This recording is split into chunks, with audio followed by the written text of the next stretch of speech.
Hello అండి, నమస్తే. Welcome to Bapatla రుచులు. ఈరోజు వీడియోలో evening snacks recipe aloo kebabs తక్కువ ఆయిల్ తోటి ఎలా ప్రిపేర్ చేసుకోవచ్చో చూద్దామండి. ఆయిల్ తక్కువ వేసినా కానీ టేస్ట్ మాత్రం చాలా బాగుంటుందండి. పిల్లలకి కూడా చాలా నచ్చుతుంది. ఈవినింగ్ స్కూల్ నుంచి వచ్చాక వాళ్ళకి చేసి పెట్టడానికి కూడా మంచి స్నాక్స్ అని చెప్పచ్చు. ఆయిల్ తక్కువ వేయటం వల్ల క్యాలరీస్ కూడా ఎక్కువ వెళ్ళవండి. హెల్తీగా ఇలా ప్రిపేర్ చేసి పెట్టచ్చు పిల్లలకి. దానికోసం నేను ఆలూని ముందుగానే బాయిల్ చేసుకున్నాను. బాయిల్ చేసేటప్పుడే ఒక హాఫ్ స్పూన్ సాల్ట్ వేసుకొని బాయిల్ చేసుకోవాలి. ఇలాగా పీల్ అనేది తీసేసి మెత్తగా స్మాష్ చేసుకోండి. 2 ఆనియన్స్, 2 లేదా 3 పచ్చిమిర్చిని ఈ విధంగా చాప్ చేసుకోవాలి. వీలైనంత సన్నగా చేసుకోండి. అవి మొత్తాన్ని వేసుకోవాలి. తర్వాత ఒక క్యారెట్ని కూడా తురుముకొని వేసుకోవాలి.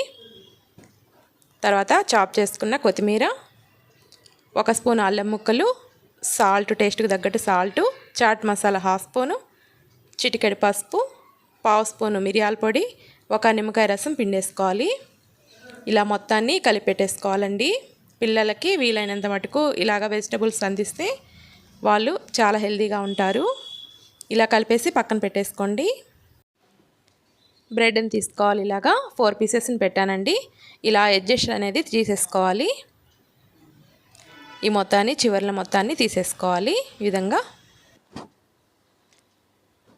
ఇలాగా ఒక్కొక్క స్లైస్ తీసేసుకొని ఆలు స్టఫింగ్ ఉంది కదా అది పెట్టేసుకోవాలి.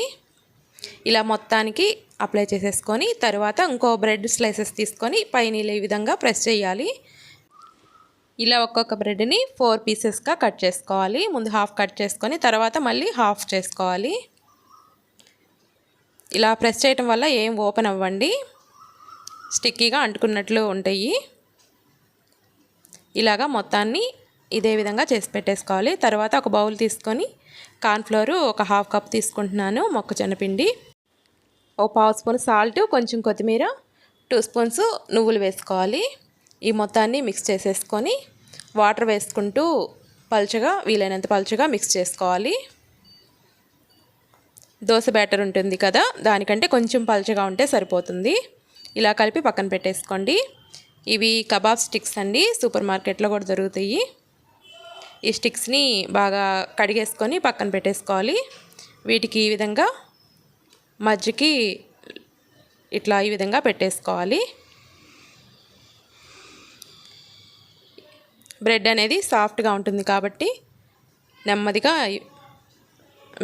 ఈ విధంగా పెట్టేసుకోండి. నేను తీసుకున్న బ్రెడ్ కొంచెం మందంగా ఉంది కాబట్టి నేను ఒక 3 పెట్టుకున్నాను, 3 పీసెస్. తర్వాత మిగతా స్టిక్స్ కూడా ఈ విధంగా పెట్టేసుకోవాలి.